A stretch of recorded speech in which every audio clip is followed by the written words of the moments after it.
यह कहानी एक छोटे से गांव के एक निर्धन परिवार की है। ये परिवार 4 लोगों का था। पिता रामू, मां सविता और 2 बच्चे सोनू और मोनू।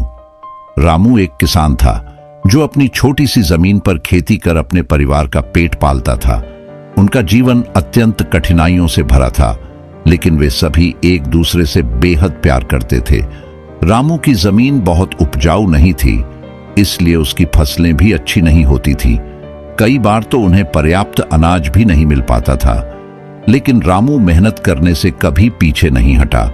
वह दिन रात खेत में पसीना बहाता था, सिर्फ इस उम्मीद में कि एक दिन उसकी मेहनत रंग लाएगी और उसका परिवार सुखी जीवन जी सकेगा। सविता भी घर के कामों में लगी रहती थी और बच्चों की देखभाल करती थी। सोनू और मोनू दोनों ही स्कूल जाते थे, लेकिन उनके पास स्कूल की फीस और किताबों के लिए पैसे नहीं होते थे। फिर भी रामू और सविता ने अपने बच्चों की पढ़ाई नहीं रुकने दी। वे दोनों मेहनत करके जैसे तैसे बच्चों की पढ़ाई का खर्च उठाते थे। लेकिन एक दिन गांव में भयंकर बाढ़ आ गई। रामू का छोटा सा खेत पानी में डूब गया और उसकी सारी फसल बर्बाद हो गई।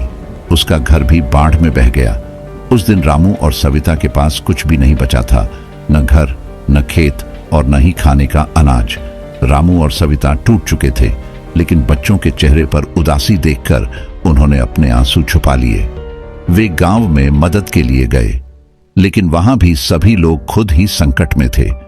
किसी के पास उन्हें देने के लिए कुछ नहीं था। रामू के पास कोई और चारा नहीं था। उसने अपने परिवार को बचाने के लिए शहर जाने का फैसला किया। वह अपने परिवार को लेकर शहर पहुंचा, जहां उसने मजदूरी का काम ढूंढा। लेकिन शहर में भी जीवन आसान नहीं था। रामू को कभी काम मिलता, कभी नहीं। जिस दिन उसे काम नहीं मिलता, उस दिन उसके परिवार को भूखा सोना पड़ता। फिर भी रामू और सविता अपने बच्चों के सामने कभी हार नहीं माने। एक दिन सोनू और मोनू की स्कूल की फीस भरने का आखिरी दिन आ गया।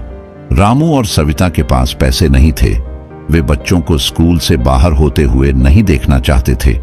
इसलिए रामू ने शहर की गलियों में दिन रात मेहनत की। उसने रिक्शा चलाया, बोझा उठाया और जितना हो सका उतना काम किया। आखिरकार उसने फीस के लिए पैसे जुटा लिए। लेकिन उसी रात रामू को तेज बुखार हो गया।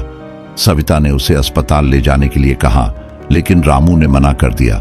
उसने कहा, अभी हमारे पास इतने पैसे नहीं हैं कि हम अस्पताल का खर्च उठा सकें। मैं ठीक हो जाऊंगा, तुम चिंता मत करो।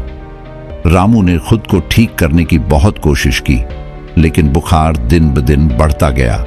सविता ने पड़ोसियों से मदद मांगी, लेकिन किसी के पास देने के लिए कुछ नहीं था। रामू का स्वास्थ्य लगातार बिगड़ता गया और एक दिन उसने सविता का हाथ पकड़कर कहा, मैं अब और नहीं जी पाऊंगा, तुम बच्चों का ध्यान रखना। ये कहते ही रामू ने अपनी आखिरी सांस ली। सविता के सामने अंधेरा छा गया। वह समझ नहीं पा रही थी कि अब वह अपने बच्चों का कैसे पालन पोषण करेगी। सोनू और मोनू ने अपने पिता के जाने का दुख अपने दिल में समेट लिया। उन्होंने अपने आंसू रोके रखे, क्योंकि वे जानते थे कि अब उनके परिवार की जिम्मेदारी उन पर है। रामू के गुजर जाने के बाद सविता ने भी हिम्मत नहीं हारी। उसने मेहनत करके जैसे तैसे बच्चों को पाला। सोनू और मोनू ने भी पढ़ाई में खूब मेहनत की। वे जानते थे कि उनके पिता ने उनके लिए अपनी जान तक दे दी और वे उनके सपनों को पूरा करना चाहते थे।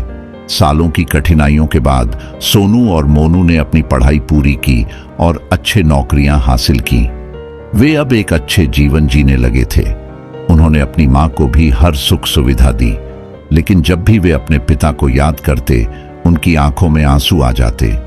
वे जानते थे कि अगर उनके पिता ने उस दिन अपनी जान न गंवाई होती, तो आज उनका परिवार पूरा होता। इस कहानी में रामू की मेहनत और बलिदान हमें सिखाता है कि जीवन में चाहे कितनी भी कठिनाइयां क्यों ना आए, हमें हिम्मत नहीं हारनी चाहिए।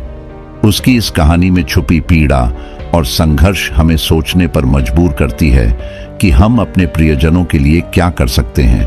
यह कहानी हमें यह भी सिखाती है कि जीवन में कठिनाइयों का सामना कैसे किया जाए और हमें अपने लक्ष्यों के प्रति हमेशा समर्पित रहना चाहिए। सोनू और मोनू के जीवन में पिता का योगदान कभी नहीं भुलाया जा सकता। उन्होंने अपनी मेहनत और समर्पण से अपने परिवार के लिए जो किया, वह अमूल्य था, लेकिन उनके बलिदान की कीमत उस परिवार ने चुकाई जो कभी पूरा नहीं हो सका। आज भी सोनू और मोनू अपने पिता की उस आखिरी रात को याद करते हैं जब उन्होंने बुखार में तड़पते हुए भी अपनी चिंता को पीछे रखकर सिर्फ अपने बच्चों की पढ़ाई के लिए सोचा। यह सोचकर उनकी आंखें भर आती हैं। वे जानते हैं कि उनके पिता ने अपनी जान देकर उन्हें जीवन दिया और इसी सोच के साथ वे अपने जीवन को आगे बढ़ाते हैं। ये कहानी सिर्फ एक परिवार की नहीं, बल्कि उन सभी लोगों की है जो अपने परिवार के लिए हर कठिनाई को झेलते हैं और उन्हें खुशी देने के लिए अपने सपनों को भी त्याग देते हैं।